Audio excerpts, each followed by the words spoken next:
Salamat.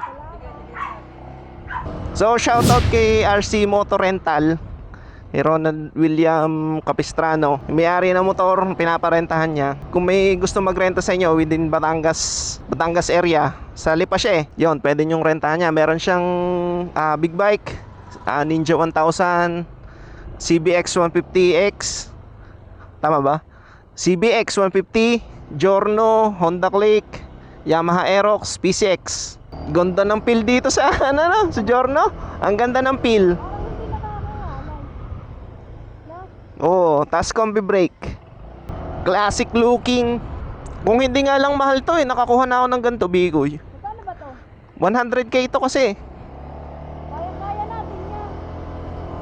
Ang ganda na. Ang forma na kagad, malapad siya pero malapad siya pero ewan ko, ang gaan, magaan siyang dalhin, no? Testing mo mamaya. Ay putang ina mo, ang gloves ko nakalimutan ko.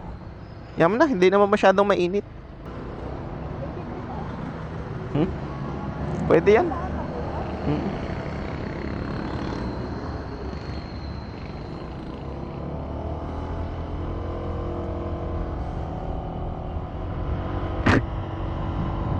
So ayan, mga tods, ang pinakaunang nilapag na Honda na 4 valves na smaller cc na 4 valves, no? Specs nga pala ng Giorno, mga tods, single cylinder, 4 valves, SOHC, naka CVT syempre kasi automatic nga naman, Giorno Plus. May mga naon ng modelo ng Giorno na naka 2 valves. Yung ang makina niya parang katulad lang ng Honda Click. Tulin din mga tots, oh. Ayos tumakbo chill. Tapos ang niya, masasabi mo sa takbo niya, sobrang tining. Wala masyadong vibration. Pagka hinigit mo ang silinyador, hindi naman sobrang responsive. Ang nangyayari kasi parang sobrang smooth.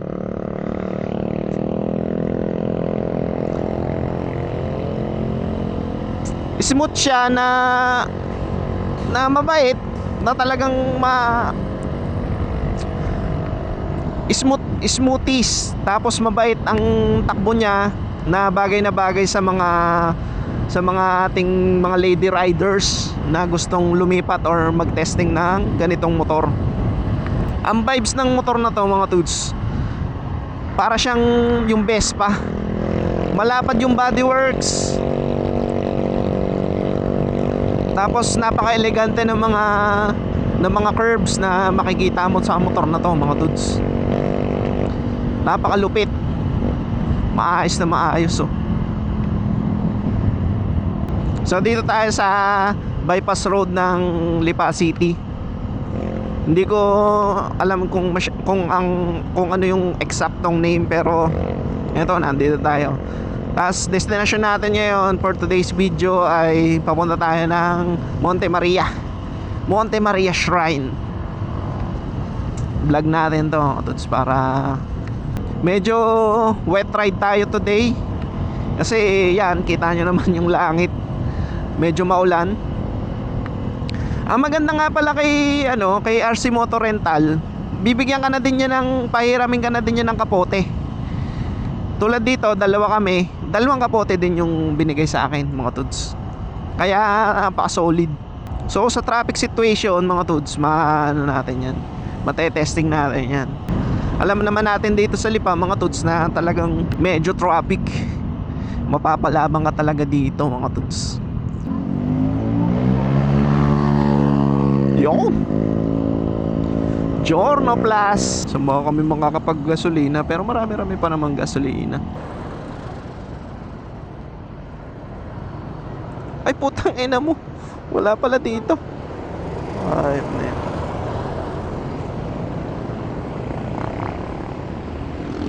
Nakabuod pala yung daan doon. Pagdating sa handling, mga to, sa napakagaan niyang dalhin. Maayos na maayos siya. So natakbo nga pala ng motor ay 4,000 kilometers na.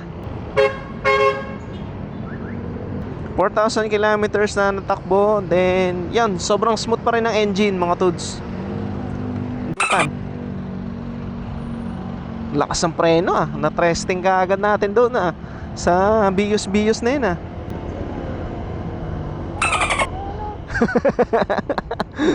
Tanga-tanga ba?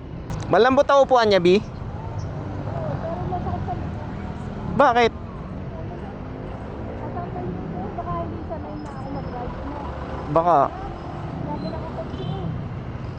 Baka no meron din nililinis nila.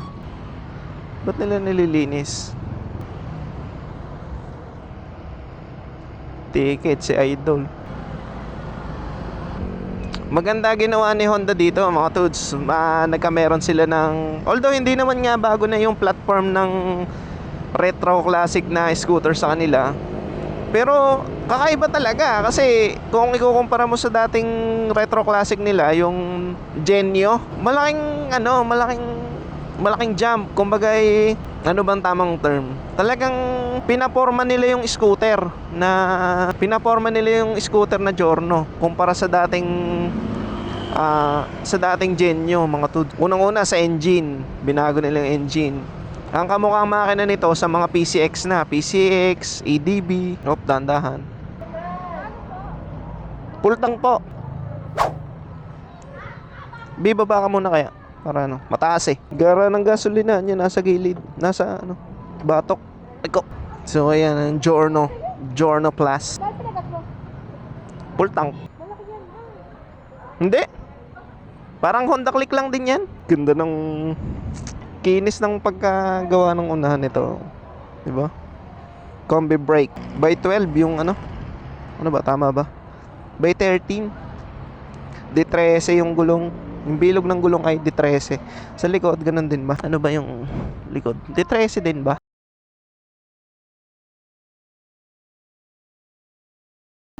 Pinultang natin, unleaded. Then yan, malalaman natin kung gaano katipid. Pag may angkas, medyo abot ko siya.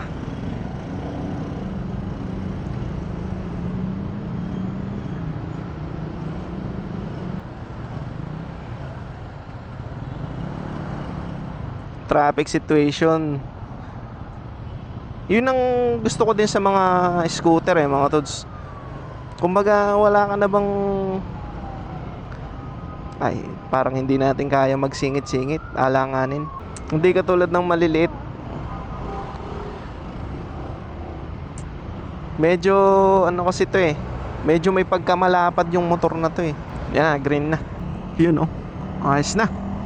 Let's G. Isa sa mga pinakamapopormang motor ng Honda ngayon, yung Giorno. Siyempre, gusto mo yung mga motor na yung classic looking naman, na asawa ka na doon sa mga tilusan, sa mga sporty looking. Dito ka naman sa retro classic looks na hindi nga katulad ng hindi siya tulad ng iba na katulad ng Honda Click na super common and pinakasikat na motor ngayon sa market. Mararamdaman mo sa makina niya, mga tuds, yung pagka pino. Dala na lang siguro ng pagiging 4 valves niya. Malupit ayos Ang pino ng andar mga tuds, ibang iba doon sa mga nakasanayan natin na sa Honda Click. Kaya lang medyo ang tunog ng makina niya, halimbawa pagka arangkada, kuhang-kuha yung yung lagitik ng sa PCX 160 eh. Porket na katulad niya halos ang makina. Pasok daw yung injector. Babalik ka lang ng injector, tapos magpapalit ka lang ng block. Pasok na sa motor na to. Magiging 160cc na siya kung gusto mong gawing 160cc. Di ba lupit? May option ka na kagad. Pero yung 125cc, hindi ko siguro ipagpapalit yun kung ako man yung may-ari ng ganitong motor. Hindi ko siguro papalitan yon kasi syempre fuel efficient yung 125cc kumpara kung halimbawa matipid din naman yung 160 pero mas matipid yung 125. Kaya Giorno na black ko. O, di ba? Elegante. Chill ride lang, oh. Hindi siya masyado mabilis, B. Grabe, napaka-smooth.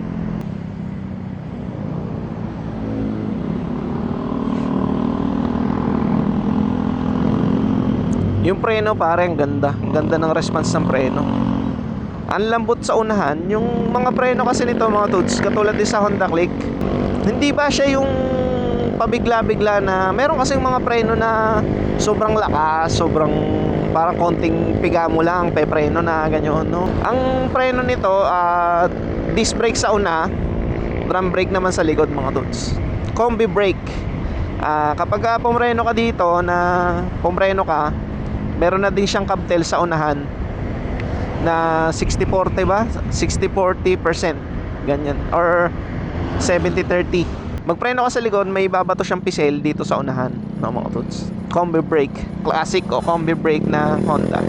Kasi kahit naman saang motor, kahit saan naman sasakyan, pag sadyang gumagana parehas yung unahan at likod na gulong, talagang malakas yung traction ng pagpreno no, mga tuds. Kaya lang syempre, 'di ba, turo sa atin kahit ako nung bago pa ako nagmumotor, ang preno daw talaga, preno ka lagi sa likod. Which is na-realize natin na habang tumatagal tayo ng nagmumotor, paganda ng paganda yung mga motor na ginagamit natin, nakakapag higher cc na tayo, mas safe talaga pagka unahan ng ginagamit ko or marunong ka sa harapan na preno. Kahit i-disregard mo na yung preno sa likod, basta marunong kang pumpreno ng sagad sa unahan, hindi ka basta-basta mababaliktad kumpara sa likod. Kasi sa panic braking, mas malupit talaga pagka unahan yung gamit mo. Kasi hindi basta-basta na out of balance. Maliban na lang kung mabuhangin. Sa likod kasi mga tuds, usapang preno tayo. Madali kasi maglock ang preno sa likod. Alam nyo kung bakit? Kasi yung bigat ng motor kapag tumatakbo at nagpepreno is magkaiba. Ang bigat ng motor pagka nagpepreno, lahat ng bigat ng motor napupunta sa unahan mga tud. Kaya nangyayari, aangat ng konti or mawawala ng traction ng likod, dudulas na to ngayon. Kung hindi ka marunong sa unahan, syempre unahang gulong, sa kanya pupunta lahat ng puwersa. Kaya mapapansin nyo, kalimitan mas malaki yung rotor ng unahan or naka rotor disc yung unahan, tapos yung likod naka drum brake. Kasi hindi naman masyadong binibigyan ng pansin yung maganda pa rin yung marunong ka mag-brake sa likod. Pero much better kapag marunong ka magpreno ng maayos sa unahan. Talagang nakakatulong yun sa mga na rider, makakatulong talaga yun sa long term, sa panic braking, sa emergency braking. Talagang malaking bagay kapag marunong kang pumpreno sa unahan. Kaya mapapansin mo sa mga big bike, rotor disc dalawa sa unahan, tapos sa likod maliit tapos iisa pa. Kadalasan single piston caliper lang kinakabit, samantalang sa unahan naka 4-pot tapos dalawa pa. 4-pot na dalawa pa yung kinabit na double disc sa unahan, no. Kaya syempre yung extreme na bilis ng big bike talagang iba kumpara sa mga maliliit na motor. Kapag mga ganitong scooter halimbawa, rotor disc sa unahan, drum brake sa likod. Kasi mas binibigyan nila ng pansin yung pagpreno sa unahan, mga tuds. Kasi nandoon talaga yung safety. Pag marunong ko pumpreno sa unahan, nako, napaka-minimal ng pagkakataon na maaksidente kayo sa mga biglaang preno, sa biglang cut ng...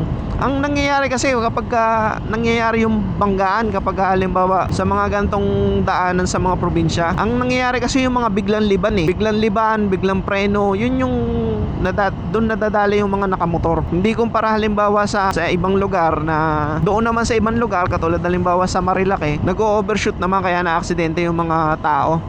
Sa mga ganong sitwasyon, blind curve, tapos bigla ka sasalubungin, di ba wala ka ng kahit ka pa galing kung gaano ka galing umiwas. Pagka nadali ka na nag-overshoot, talagang salpok at salpok ka no? Medyo wet ride lang tayo today. Maganda ang traction ng gulong nito mga tods, hindi masyadong madulas. Kapag dumadaan sa mga linya ng highway, maayos kahit medyo basa yung daan, ayos So, kwento ka lang din ng mga tods sa inyo na first time natin na magrenta ng Tormots. Pero kilala din naman natin, matagal na natin kilala si Ronald William. XRM 125 days pa, sikat na yan si Ronald William. Nagse-setup ng motor yan dati. Motor show. Mahilig din talaga siya sa motor mga tods. Ganda ng ride mga tods. So ayan na mga tods, sa ilang minuto natin na pagra-ride, medyo masakit sa puwet. Medyo may pagkamatigas yung foam nito mga tods, ng seat niya. Ang cute kasi ng upuan nito mga tods. Maiksi siya, tapos parang malapad naman, pero ang cute, maliit, maiksi, tapos yan, kulay brown. Talagang classic na classic yung datingan ng upuan nito.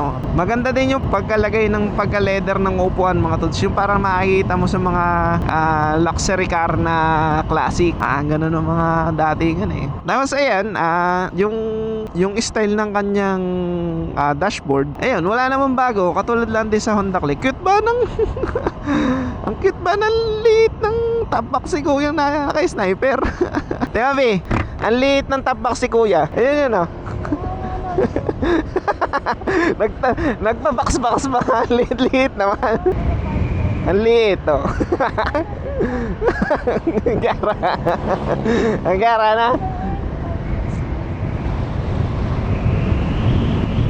Malakas yung torque niya mga tods.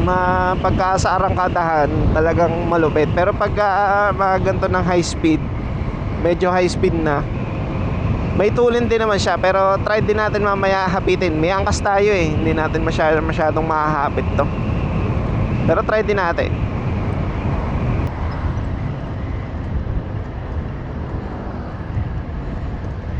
Lupit talaga pagka yung Honda yung gumawa ng suspension or ng motor. Talagang maano mo yung comfort na pinakamalupit na comfort talaga pagdating sa suspension. Napaka-smooth, maganda laro. Ayun hindi ko alam kung naririnig sa camera, pero pagka binibirit mo siya, parang alam mo yung kalampag ng PCX. Ganun yung kalampag ng makina Hindi naman kalampag, yung kumbaga yung tunog niya. Alam naman natin na hindi naman bago sa atin ang tunog ng PCX. Hindi siya yung sobrang ingay. Ang maganda din kasi dito sa Giorno mga tol, hindi na siya yung mga stereotype na mga scooter na, ang ibig ko sabihin yung mga 2-stroke ng Vespa, mga ganun. Ang datingan niya kasi parang mga Vespa Pero naka 4-stroke, tapos sobrang smooth ng makina mga tods. Tapos 125cc. Ewan kung bakit medyo pricey ang ganito, pero sa akin naman, sa price niya na 100 plus K, medyo mahal para sa akin. Pero sa makina kasi nakadepende Makina kasi nito naka 4 valves na Iba din talaga yung lakas ng pagka naka 4 valves ka mga tods. Nasubukan na agad sa off-road malupit ganda diba? Tapos yung build ng motor na to, malupit din talaga kasi ang laki Kung ikukumpara mo sa mga dating nauna na mga classic, retro classic na scooters, katulad ng Pino, Genio. Tapos yung katapatan kasi nito sa Yamaha, yung Patio, mga tods. Ayan, dito mga tods, meron siyang safety lock or handbrake. Ayan ilalak mo lang yan para hindi, halimbawa pag naka-incline ka, yan, hindi iisod ang motor. Shaky. Pag nagmi-minor, ma-vibrate no? Shaky ka dyan. Nasaan na cellphone ko? So, to be continue. Ang lapad ng tawag yan, gulay board. Sarap, ang sarap dali ng motor na Si kuya naman nagulat ti kuya nagulat. Liko muna bago lingon Yun. Ngayon lang ulit tayo nakapagala ng Garnedini sa Batangas City. Lagi ng Kaibyang Tunnel, lagi ng Kalatagan. Syempre doon lang tayo malapit. Ngayon galing tayong Lipa kay RC Motor Rental. Thank you, shout out. Yun, may solar panel din pala na nakapagrenta tayo ng motor. So comment na mga tods kung saan may mga magaganda pang rentahan na motor para ma-vlog natin sa susunod, kasi medyo mahirap din manghiram sa tao nakakahiya din. Pero kung may magpapahiram, message nyo lang ako mga tods. Kahit rentahan ko na lang din sa inyo, bayadan ko ng half day ganyan. Ganda din pang corner mga tods. Medyo at tingin ko lang dito sa motor na to, kahit malapad siya, mababa yung ground clearance, Whoop! Hindi na tanay bumangking Yup.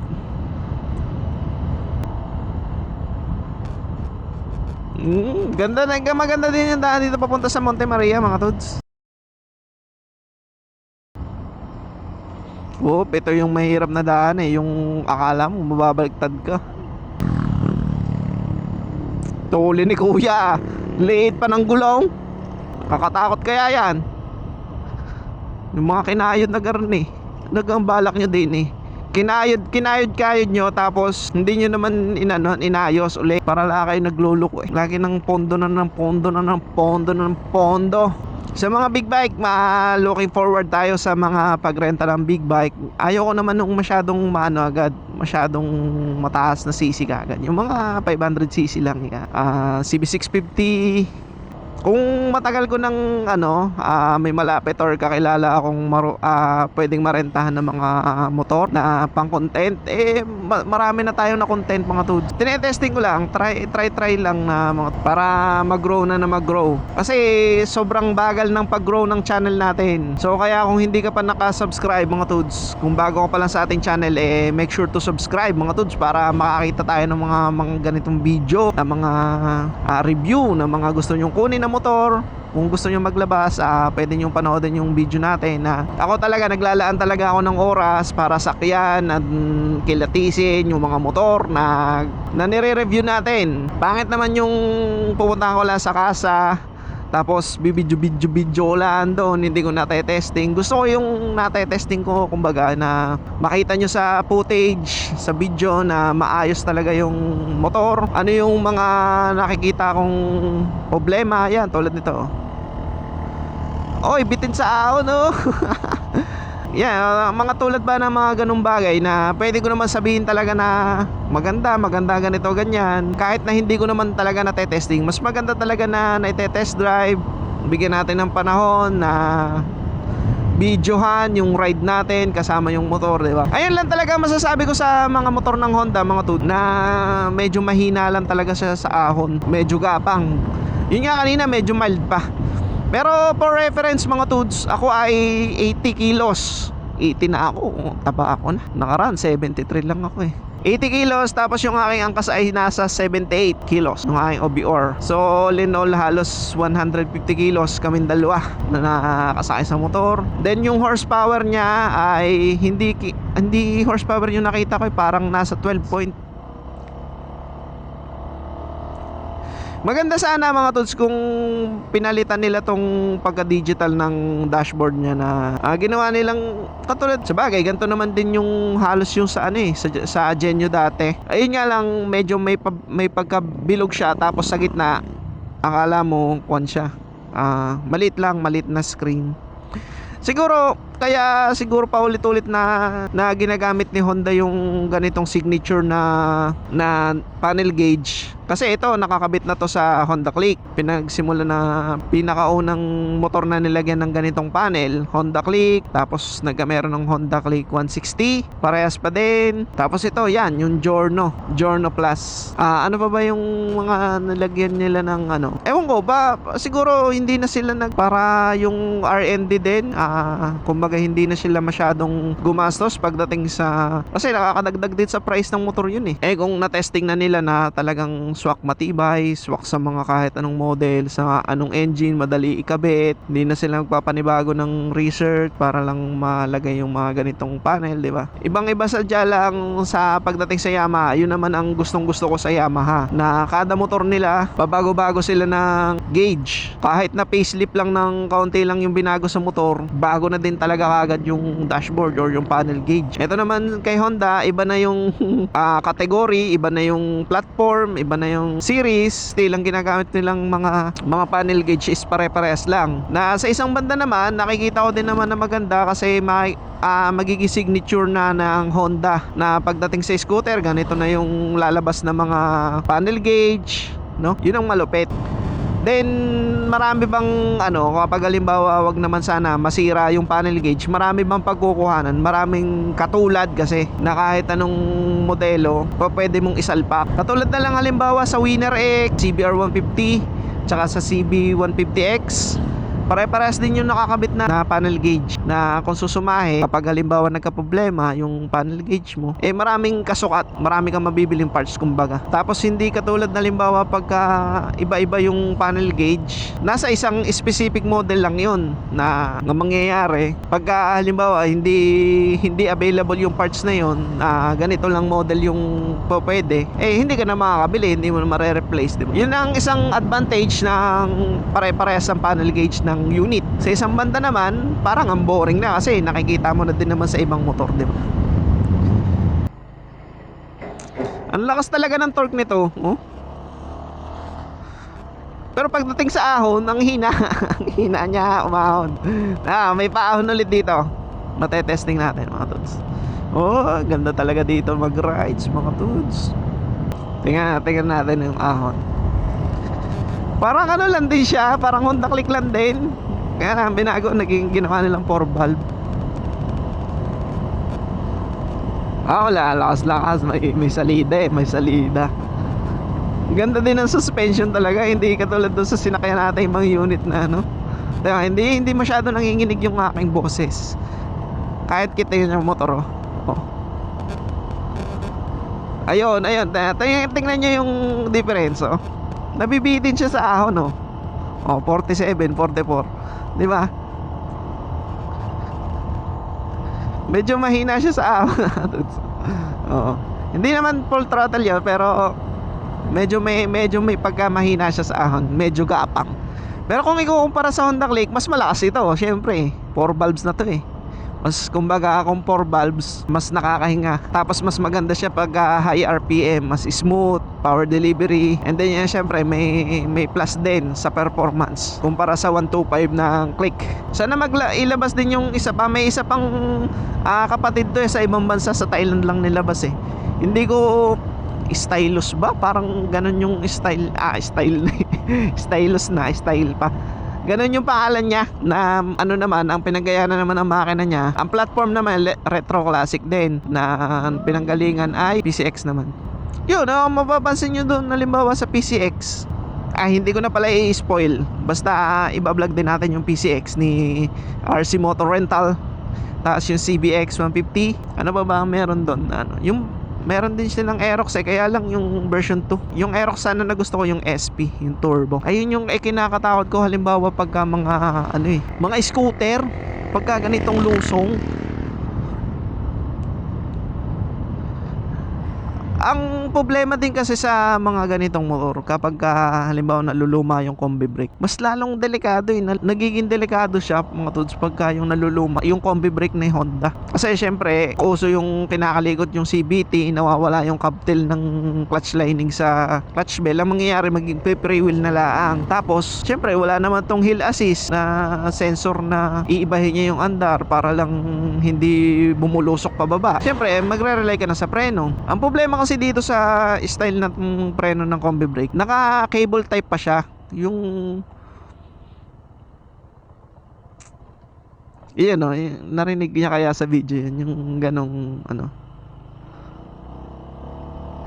yung ganong minor niya, yung parang ang minor talaga niya, yung makalantog na, basta maingay siya, yung kung katulad siya ng PCX 160. So balik tayo sa combi brake. Ang problema kasi nito, nakita niyo yung yung nagdire-diretso pababa. Nag-overheat kasi yung preno ng combi brake na to sa likod. May minsan na sakay lang ng sakay, hindi na ina-adjust yung cable. Kahit sagad na yung adjust ng preno. Ito kasi manually, dapat i-adjust mo yung preno sa likod para hindi masyadong malali. Siyempre, yung iba, kahit sagad na, hindi nila ina-adjust. Kaya anong nangyayari kapag magbabiyahe sila ng mga ganon na pabulusok, yung preno nasasalang-alang na. Minsan, ang nangyayari kasi dito, pagka poor maintained or hindi masyado na maintain, tumitigas. Tulad nung sa CI namin, yung click niya, yung pinakaunang Honda click na basta ang pangit ng preno nun. Nagtrabaho kasi ako sa Honda dati, tapos yung gamit ng CI namin na motor is Honda click. Ang pangit ng pagka-preno na preno ka tapos hindi naman kumakabdil yung nasa unahan, tapos sagad yung preno sa likod na matigas, tapos minsan hindi pa nabalik. Yung mga ganong sistema ng preno na kapag nga ginamit mo ng alangan sa mga pabulusok na gano'n, may hirapan yung motor. Doon na lang magre-relay ang motor sa preno sana, pero papalya pa. Ayun ba, yung ganong siste. Yung tandaan nyo yung na-aksidente na 3 bata, ayun na, Monte Maria. Sa tingin ko ang nangyari niyan, yung katulad nung video nung isang namamasyal dito sa may dito din sa parting Batangas din yun namasyal sila. Tapos ang nangyari, palusong yung daan, naka-freewheel na yung sa sobrang bagal nila magpatakbo, naka-freewheel na yung motor, di sa preno na lang sila. Ang nangyari, nawawala ng preno na nag-overheat basta hindi nakakabtail, hindi nakakapit ang preno. Alam ang ginawa nila, nagpasadsad na lang sa gilid para lang tumigil ang motor. Ang motor ni Honda Click. So mga toads, comment kayo sa baba kung ano yung mga ginagawa nyong maintenance pagdating sa mga preno, kung ano yung technique na ginagawa nyo pagdating sa mga downhill, sa mga pa-downhill na daan, para hindi masyadong or magamit pa rin yung engine brake ng motor. Ha? Nalula ka? Biglang tase, no? Ahon, Giorno, ahon. Pero pag may naman siya, may salida naman siya, kaya-kaya niya naman yung ahon. Pero kung ikukumpara mo sa mga Aerox, Mio, mas malakas umahon talaga yung mga yun Yung Mio ay para mas malakas pa umahon yung Mio ay kaysa dito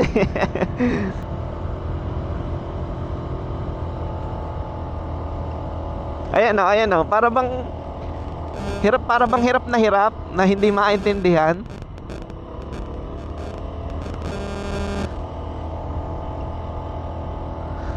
Although mabagal naman din niya pero naka 4 valve to so may preno. Maganda din siya sa cornering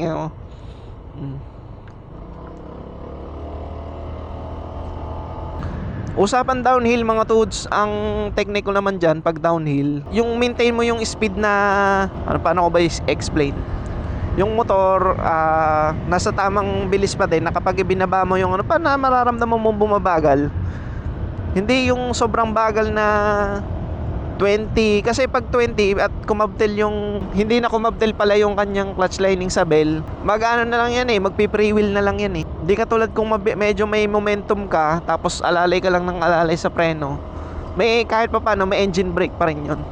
Ayun tingnan mo, parang hirap na hirap siya. Kita naman sa tunog ng motor diba na Giorno Plus. Sana hindi tayo ulan masyado pag uwi. Ayun, sa riding ergonomics mga tuds, medyo masakit sa puwet, katagalan ng biyahe mga tuds.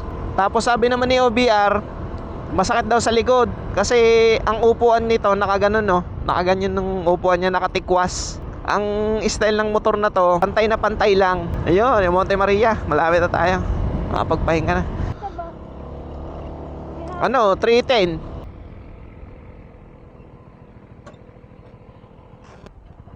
Thank you po.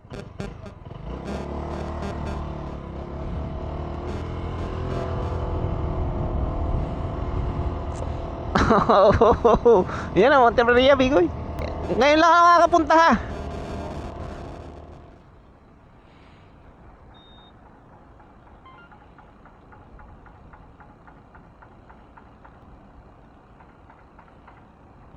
Bigoy, ba't wala? Wala, hindi nag-record.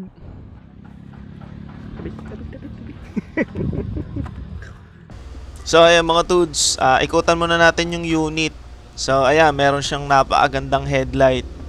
Tapos yan naman yung kanyang bodyworks. Napaka-slick ng design. Malinis tingnan yung flashers. Tapos may chrome na nakapaikot or nakakover doon sa kanyang headlight. Tapos yan naman kapag hina-high beam, yung baba lang yung umiilaw, oh. Napakaangas. Tapos yan, may emblem sa gitna, oh, na napakalaki. May chrome accent din. Yan naman yung tambucho. Tapos yung makina natin, or yung radiator pala. Napakababa ng ground clearance, oh, mga tuds, oh. By 12 yung rims. Tapos meron siyang emblem dito sa side, Giorno Plus. Ayan. Yan naman yung tail section natin, mga tuds. Napakalinis tingnan ng flashers. Napakalaki ng taillight. Ang cute ng kanyang tapaludo. Mini tapaludo. Pero malapad ng mga tuds na talagang hindi mababasa yung nasa likod. Ang babala ng kasa ng kanyang plaka, no, mga tuds. Tapos yan yung kanyang LED. Tapos incandescent pala yung flashers. LED taillight. Tapos yung flashers niya ay incandescent. Yan yung dashboard, yung buttons. Napakaganda din ng ginawa nila. Kulay brown yung handle grip, no, mga tuds. Ito yung bulsa natin sa harap. May equip na din ng USB charger. USB type charger, no, mga tuds. Tapos may sabitan din siya ng inyong mga pinamili. Tapos dito naman yung tangke. Para naman buksan yung tangke, mga tuds, syempre itatapat nyo muna sa open. Tapos pipindutin nyo yung fuel. Ayan. Ayan, no. Ang ganda din ng mechanism na ginawa ni Honda dito sa kanyang fuel tank. Mga tuds, may pa-effect pa na pahawi effect pa. Tapos yan, keyless entry, mga tuds. Napakadali gamitin, hindi nakakalito. Push lang, tapos twist.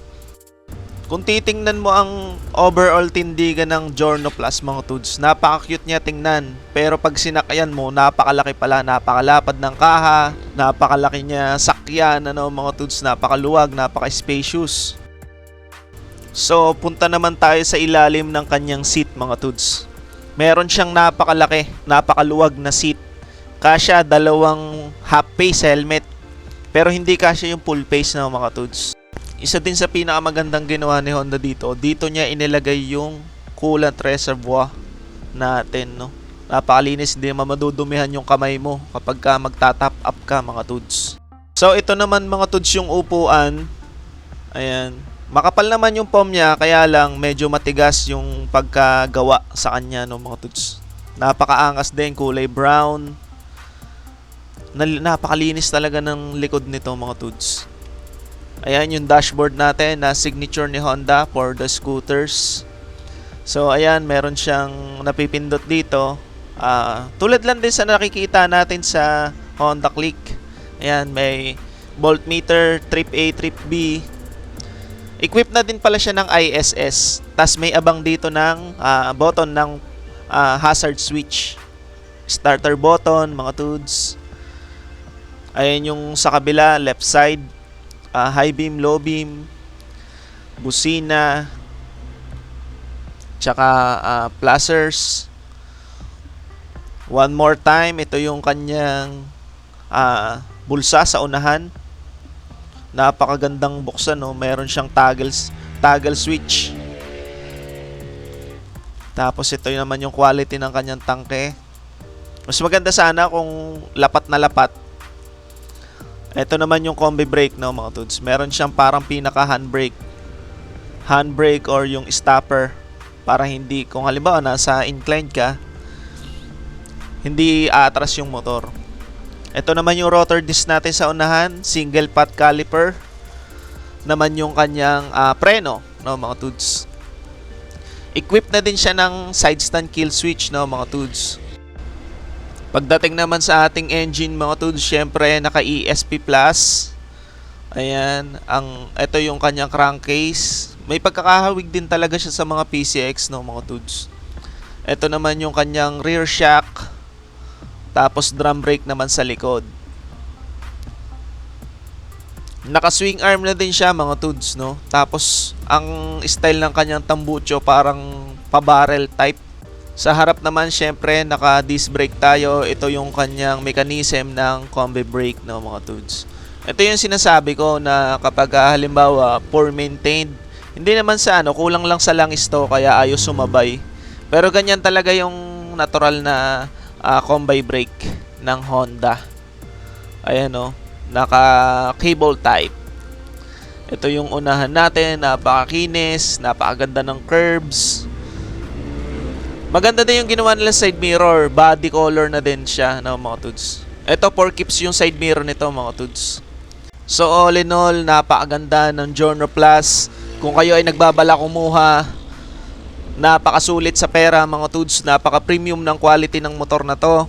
Swak na swak, pang pamalengke, pang service, pang long rides, no? Ayan yung gulay board niya, oh, napakalapad. Dami mo ilalagay dyan. So ayan,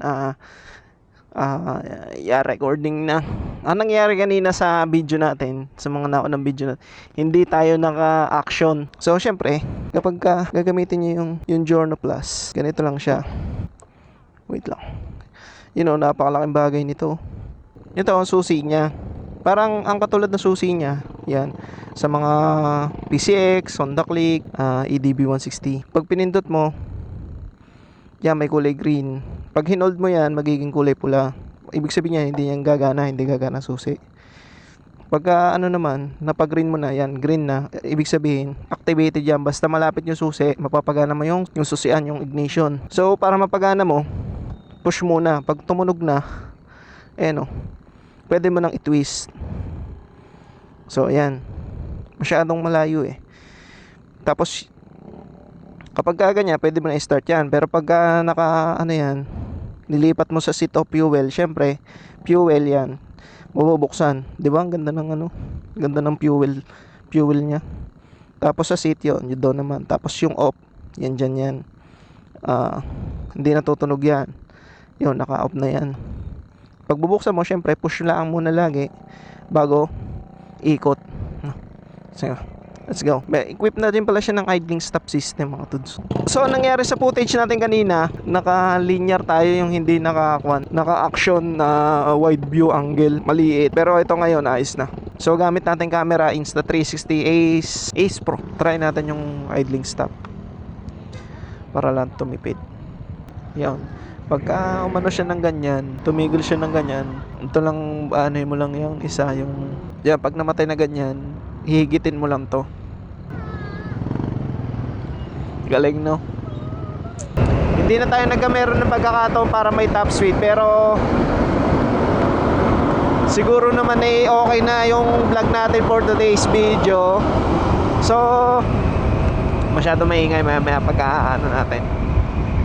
Kung sa tulin na tulin mga tods, hindi ka na din halos mabibitin dito. Maliban na lang kung galing ka sa big bike at sumakay ka dito. Pero kung halimbawa upgrade ka lang from Click 125 to punta ka lang dito sa gantong Retro Classic, Giorno Plus ang napili mo, or kahit pa man galing ka sa mga PCX, ADB, hindi ka na din mabibitin sa takbo dito mga tods. May tulin din. Siyempre may kabigatan din ako na driver o rider tsaka yung angkas, kaya hindi din makasalida ng maayos. Pero sa tingin ko kung solo ride lang, may tutulin pa to, may tutulik. Hindi lang natin masabi dito sa vlog na to, pero sa tingin ko 100 hanggang 110 kph ang top speed kaya nito mga tods. So mga tods, siguro hanggang dito na lang muna yung video natin. Maraming salamat sa panonood. So mga tods, kung nagustuhan mo yung video na ganito, so make sure to subscribe and then hit the like button mga tods. So maraming salamat sa panonood. Ride safe always and peace out mga tods.